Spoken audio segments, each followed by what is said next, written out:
I'm not supposed to show emotion. In 22 years, I never have. This is one of the worst things I've ever seen in my life. It is therefore ordered that you shall be put to death by electrocution. May God have mercy upon you. Can I please have my mom before I go? Please, let me just find my mom. I love you. I love you. I love you. She was just 18 when she was sentenced to death, the youngest woman on death row in decades. And what she did to earn that sentence still makes investigators sick 30 years later. At just 18, Christa Pike tortured her classmate to death. The motive? Jealousy. And after the killing, she carved a pentagram on the victim's chest and kept a piece of the victim's skull as a trophy. It's now 2026. Christa Pike is fighting her execution, not claiming innocence, but arguing the method they'll use to kill her is cruel. Christa Gale Pike, like virtually every death row defendant across the country, has filed an action trying to stop the method under which they are going to execute her. And that's where this story gets complicated, because the cruelty she's worried about now is nothing compared to what she did in those woods. So here's the question that cuts through everything. When someone commits an act this brutal, what does justice actually look like? Before we go any further, drop a comment below and tell me where you're watching from. Don't forget to like this video and subscribe for more videos like this. I did something horrible that is unacceptable, and I realize that, but I don't deserve to die for the actions of 3 individuals. Christa Pike's execution is scheduled for September 30th, 2026. If it happens, she'll be the first woman executed in Tennessee in over 200 years. That alone makes headlines. But the question most people keep asking is, what actually happened on that freezing night in 1995? Let's go back to where it all started. March 10th, 1976, Beckley, West Virginia. Christa Gale Pike was born into a family that was already broken. Her mother, Carissa Hansen, struggled with alcoholism, drug abuse, a party lifestyle that always came first. Before her daughter, before anything resembling normal motherhood, Christa wasn't raised. She was passed around, one relative to another. Nobody really wanted her. Nobody really watched her. And by the time she was 9 years old, she was already smoking marijuana. By 12, she was drinking heavily. These aren't just statistics. They're warning signs that nobody caught, or nobody cared enough to catch. There was abuse too. The kind that leaves scars you can't see. The kind that reshapes how a child sees the world. For a while, she lived with her father, but that didn't last. He kicked her out because of her drug use, because she was too much trouble. So she ended up in a juvenile institution. Still a child, already thrown away. She dropped out of school in 9th grade. No diploma, no direction, no future. But then she heard about something called the Job Corps, a federal program designed to give young people like her a second chance. Vocational training, professional skills, a place to live, a way forward. And in 1995, at 18 years old, Christa Pike was accepted into the Knoxville Job Corps Center. She was going to study computer programming. Maybe this was it. Maybe this was where things turned around. It wasn't, because within 9 months, someone would be dead. On her first day of classes, Christa wasn't very social. She sat quietly, didn't talk much, until the person sitting next to her started a conversation. His name was Tatterell Shipp, 17 years old, quiet, a loner like her. They became friends quickly, and then something more. Their relationship became intense, obsessive, all-consuming. He'd later tell police he couldn't say no to her, even when she asked him to kill. And they shared an interest that went beyond normal teenage rebellion. They got into the occult, devil worship. They wore matching pentagram necklaces. And they weren't just accessories. They were symbols of a belief system that would give Christa permission to do something most people can't even imagine. They talked about dark rituals, about sacrifice, about taking things to extreme levels. For most people, this would be a phase, an edge, something to grow out of. But for Christa Pike, it became something else. It became a framework, a justification, a way to turn violence into meaning. And according to court documents, Christa had told Tatterell they needed to make a sacrifice that would prove their commitment. She even had a name for it, an offering. And then Colleen Slemmer arrived, 19 years old, from Orange Park, Florida. She dropped out of high school and enrolled in Job Corps just 3 months earlier, also studying computer programming. Her mother hoped the program would help her turn things around, give her a future, keep her safe. Colleen ended up in the same classes as Christa and Tatterell, and she became friendly with Tatterell. They'd talk in class, laugh together, study together.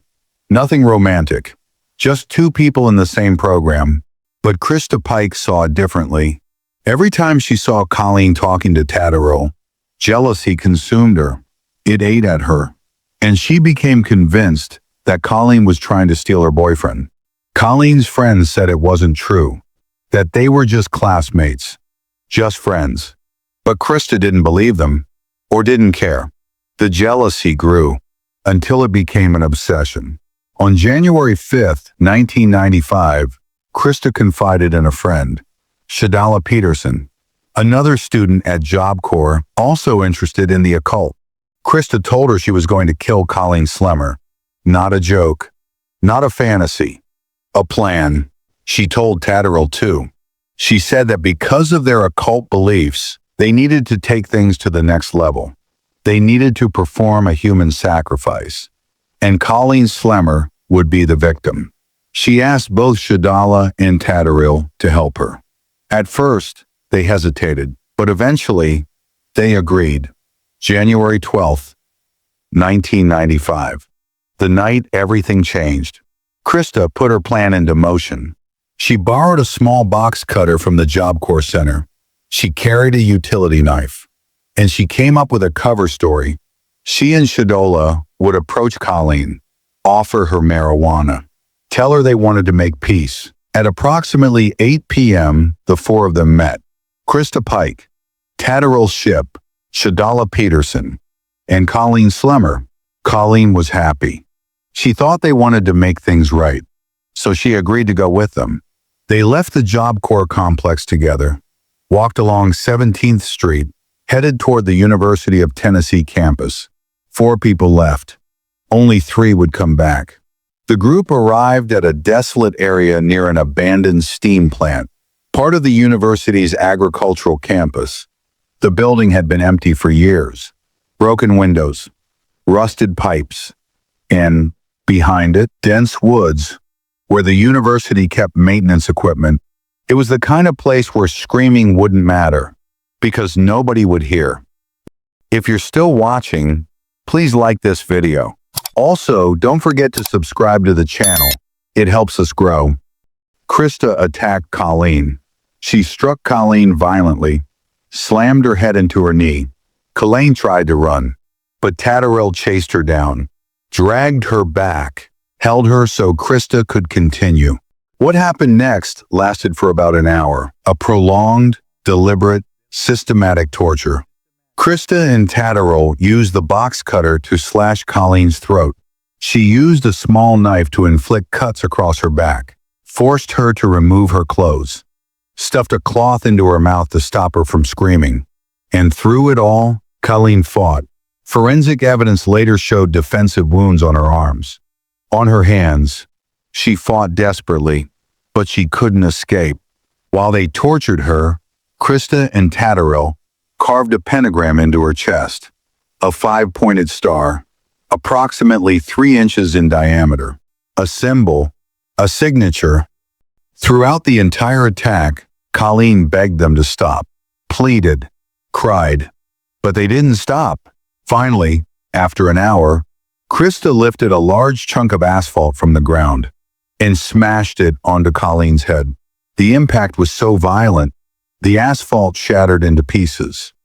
According to the autopsy reports, the official cause of death was blunt force trauma to the head. But Colleen had already endured far worse before that final blow. And even after she was dead, Christa wasn't done. She took a fragment of Colleen's skull, a piece of bone, as a trophy, a souvenir. She put it in her jacket pocket and carried it back to campus. The group returned to the Job Corps Center around 10:15 p.m. Christa went straight to a friend's room, Kim Iloilo, and she told her what she'd just done. She said she'd killed Colleen Slemmer. Then she pulled a piece of skull out of her pocket, showed it to her, and started describing the attack in detail. As she spoke, she danced in circles, smiled, sung. She showed no remorse, no fear, no guilt. She was proud.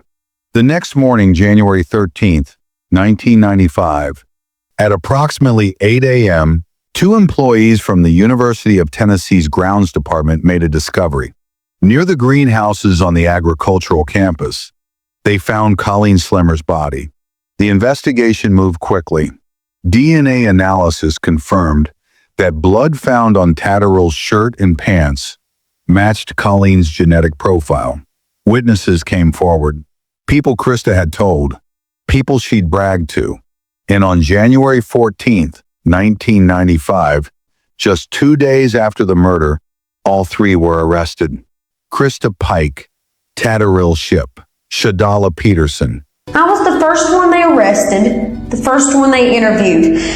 And I thought that if I went in there and told him that I did every single thing that happened up there, that Tatterall and Shadala would just get to walk out of there and they wouldn't worry about them anymore because they had the real killer. Shortly after her arrest, Christa waived her Miranda rights.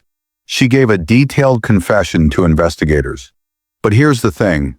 In that confession, she tried to minimize what she'd done. She claims she and Tatterall only wanted to scare Colleen, that things got out of control.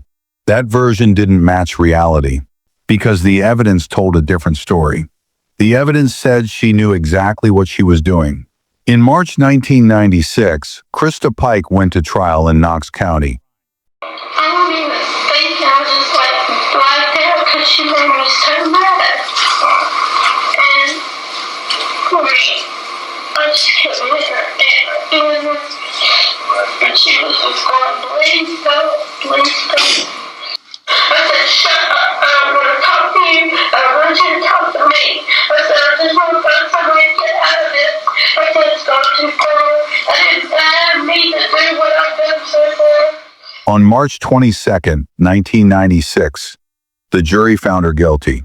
Premeditated first-degree murder. Conspiracy to commit first-degree murder. On March 30th, 1996, she was sentenced to death by electrocution. It is therefore ordered that you shall be put to death by electrocution in the mode prescribed by law, and that you shall be transferred to the custody of the warden at the Tennessee Prison for Women. And further, on the 12th day of January, 1997, your body shall be subjected to shock by sufficient current of electricity. May God have mercy upon you. Mr. Bates, take Mr. Pike into the office. Can I please have my mom before I go? Mr. Bates, please hold Ms. Pike in the dock. Please, let me just love my mom. Please hold Ms. Pike in the dock. I love you. I love you too. And I love you too.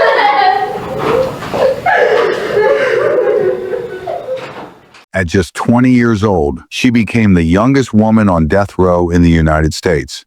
Tatterall was tried and convicted in January 1997. First-degree murder. Conspiracy to commit murder. But because he was 17 at the time of the crime, he wasn't eligible for the death penalty under Tennessee law. He received life in prison with the possibility of parole. What were they going to do? Well, at first, I thought they just were scared. At first, from the jump, that's what I thought. But when we got up there, everything changed. There was a preacher that was cut on her chest. Who did that? I did half of that. All right, don't tell me what it was. It was His parole request was denied in October 2025. His case will be reviewed again in October 2031. Shadala Peterson, who acted as a lookout during the attack, pleaded guilty as an accessory after the fact. She received 6 years of probation. You might think that's where this story ends. A teenager sentenced to death. Decades on death row. Justice served, however slowly. But Christa Pike wasn't done yet. Not even close. On August 24, 2001, while in prison, she attacked another inmate, Patricia Jones. She'd been planning it, and when she finally attacked, she strangled her with a shoelace, nearly killing her. Only this time, there were guards who could stop her. Christa claimed Patricia had been tormenting her for years, calling her fried chicken, making frying sounds, telling her that's how she'd die in the electric chair. Patricia Jones had tortured me for about 4 years. She used to call me fried chicken, make noises to me and tell me that's how I was going to fry in the electric chair. Patricia was about 220 pounds at the time. I weighed about 100 pounds. And she jumped on my friend and was hurting her. And I jumped on Patricia and choked her with a shoestring. Get her off my friend. To get her off me. Christa was convicted again. Attempted first-degree murder. More time was added to her sentence. And more proof that she hadn't changed. The violence wasn't locked in 1995. It was still there. Still ready. Still part of who she is. Years turned into decades. Appeals. Delays. Court motions. The case moved through the system at a crawl. And Christa Pike sat on death row. Aging. Waiting. Living inside a sentence that had no clear end date. Until September 30th, 2025. That's when the Tennessee Supreme Court issued an execution order. The date was set. September 30th, 2026. If it happens, Christa Pike will become the first woman executed in Tennessee in more than 200 years, and the only person executed in the state in the modern era for a crime committed at age 18. The execution is scheduled to take place at Riverbend Maximum Security Institution in Nashville, Tennessee's execution chamber. Under state law, Christa has a choice. Lethal injection, the default method, or electrocution. Because her crime was committed before January 1st, 1999, she can choose how she dies. But in January 2026, she filed a lawsuit challenging the state's lethal injection protocol, arguing it could cause severe suffering, flash pulmonary edema, fluid filling the lungs, a death that feels like drowning, like suffocating, like torture. And now the question becomes, does someone who tortured her victim to death deserve protection from a painful death? Colleen Slemmer didn't get a choice. But here's what we know for certain. On January 12, 1995, a 19-year-old girl named Colleen Slemmer walked into the woods with people she thought were her friends, and she never came back. Her family has lived with that loss for 30 years, waiting for justice, watching appeals drag on, seeing the case resurface in headlines over and over. Each time, the wound reopens.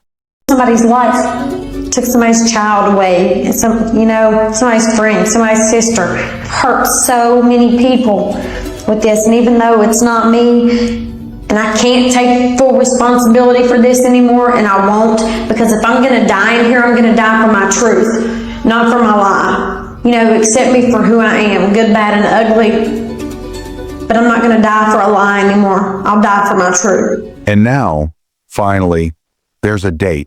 But even that date feels uncertain, because lawsuits can delay, courts can intervene, and the process that's already taken 3 decades might stretch even longer. And for Christa Pike, that waiting is almost over.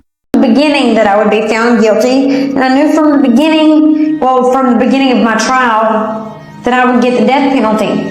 I think I deserve to be in here for the rest of my life. I do. I know I do. I know I don't deserve to be out walking around with everybody else in normal society. I did something horrible that is unacceptable, and I realize that. But I don't deserve to die for the actions of 3 individuals when I'm only one person. Here's the lesson buried in this story. Some crimes are so brutal, they force us to confront questions we'd rather avoid. Questions about justice, about punishment, about mercy, about whether someone who showed none deserves any. There are no clean answers, just uncomfortable truths. If you made it to the end, thank you for staying with me through this. Do you think Christa Pike should be executed for what she did? Or is spending decades on death row the real punishment? Drop your thoughts in the comments. Don't forget to subscribe for more videos like this.